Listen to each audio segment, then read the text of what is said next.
নমস্কাৰ স্বাগতম জনাইছো মোৰ ইউটিউব চেনেল সকলোকে আজি পুনৰ নতুন এটা ভিডিঅ লৈ আহিছো আপোনালোকৰ মাজলৈ আজি ভিডিঅটো হ'ব বুকৰ ওপৰত বুকৰ ৰিলেটেড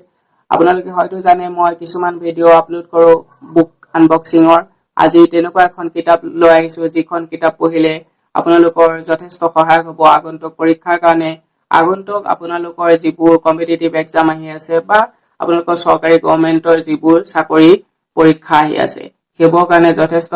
সহায়ক হ'ব মই মাজে মাজে কিতাপৰ ৰিলেটেড ভিডিঅ বনাও আপোনালোকে হয়তো চাইছে আৰু নিশ্চয় ভাল পায় কমেন্ট বিলাক মই পঢ়িছো ভাল পাইছো এতিয়ালৈকে আৰু কিছুমান কিতাপ ভাল কিনি আনো এনে উল্টা পল্টা কিতাপ নিকিনো আৰু যথেষ্ট ভাল কিতাপ কিনি আনি আপোনালোকৰ আগত মই দেখাও আজি তেনেকুৱা এখন কিতাপ কিনি আনিছো আপোনালোকক মই দেখাব ওলাইছো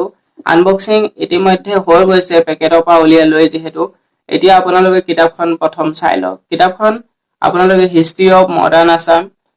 আসামৰ ওপৰত লিখা এখন কিতাপ আৰু ৰাইটাৰ হৈছে ডক্টৰ সঞ্জয় সেন ভেৰি ফেমাস ৰাইটাৰ আৰু আপোনালোকৰ ইয়াত টাইম পিৰিয়ডটো লিখা আছে 1826 ৰ পৰা 1947 এইখিনি সময়ৰ সম্পূৰ্ণ ঘটনা পৰিঘটনাৰ বিষয় এখন কিতাপত সোমাই আছে আপোনালোকৰ কন্টেন্ট সমূহ মই কিছু টাচ কৰিম কিছু কম আৰু যথেষ্ট দীঘলীয়া হৈ যাব নহলে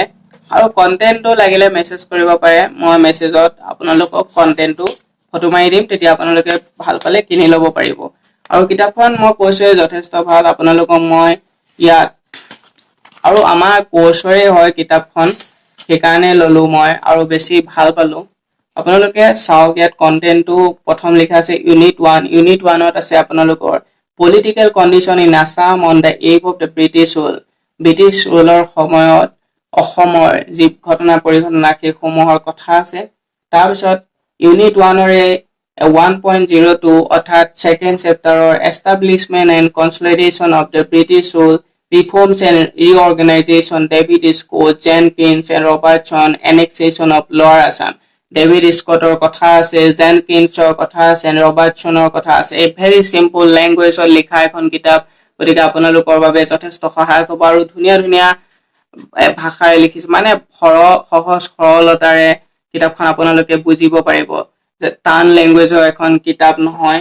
সেকেন্ড ইউনিটটো কৈছো ফাৰ্স্ট ইউনিটৰ কিছুমান এৰিছো কাৰণ দীঘলীয়া হৈ যাব ভিডিওটো বেছি দীঘলীয়া কৰিব মন নাই কন্টেন্টটো কাবাক লাগিলে মই ফটো উঠাই আপোনালোকক দি দিম আৰু তাৰপিছত সেকেন্ড ইউনিটটো আছে annexation of Cachar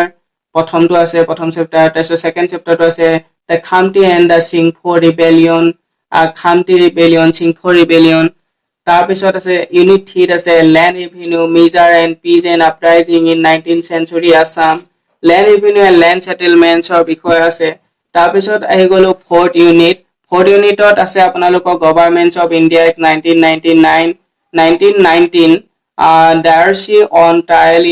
trial in Assam আৰু ইউনিট 5 ত আছে গুটেখিনি টাচ কৰা নাই মই গুটেখিনি পঢ়ি শুনা নাই আধা পঢ়িছো ইউনিট 5 ত আছে trade union and allied movement